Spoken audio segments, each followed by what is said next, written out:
আমার জীবনেও একটি গল্প রয়ে গেছে। আমি আর আমার বন্ধু আবিরের পরিচয় 2018 সালে একটি গেমের মাধ্যমে। আমার বাসা নারায়ণগঞ্জে, আর ওর বাসাও খুব বেশি দূরে ছিল না। প্রতিদিন একসাথে গেম খেলতাম, হাসতাম, গল্প করতাম। কখন যে একজন আরেকজনের খুব কাছের বন্ধু হয়ে গেছিলাম সেটা বুঝতেই পারিনি। হঠাৎ একদিন আবির গেমে আসা বন্ধ করে দিল।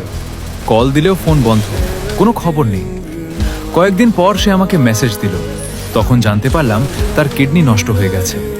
খবরটা শুনে আমি একেবারে ভেঙে পড়েছিলাম। কিছুদিন পর আবার আমরা দুজন একসাথে গেম খেলতে শুরু করলাম। তখনও বুঝতে পারিনি এটাই হয়তো আমাদের শেষ একসাথে খেলা। একদিন আমি হাসপাতালে ওকে দেখতে গেলাম, ওর জন্য রক্তও দিলাম। অনেকক্ষণ গল্প করলাম, অনেক কথা বললাম, কিন্তু কে জানতো সেটাই হবে আমাদের শেষ দেখা, শেষ কথা। দুদিন পর আবিরকে ডায়ালাইসিস করা হলো। সেদিনই সেই পৃথিবী ছেড়ে চলে গেল। খবরটা শোনার পর মনে হলো আমার জীবনের একটা অংশ যেন চিরদিনের জন্য হারিয়ে গেল। এরপর থেকে ওর গেম আইডিটা অফলাইনে পড়ে আছে। আজও মাঝে মাঝে আমি ওর আইডিতে ঢুকে দেখি। সেই লাস্ট অনলাইন লেখা দেখলেই বুকটা হু হু করে ওঠে। মনে হয় যদি আরেকবার অনলাইনে এসে বলতো, মামা চল একটা ম্যাচ খেলি। কিন্তু জানি সেই দিন আর কখনো ফিরে আসবে না। বন্ধুত্ব শুধু একসাথে গেম খেলার নাম নয়।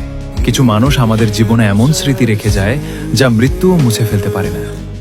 আজও গেমে ঢুকলে আবিরের কথা মনে পড়ে। প্রতিটি ম্যাচে, প্রতিটি লবিতে, প্রতিটি নীরব মুহূর্তে ওর স্মৃতি আমাকে তাড়া করে বেড়ায়। এরপর আমিও গেমকে বিদায় জানিয়ে প্রবাসের পথে পা বাড়ালাম।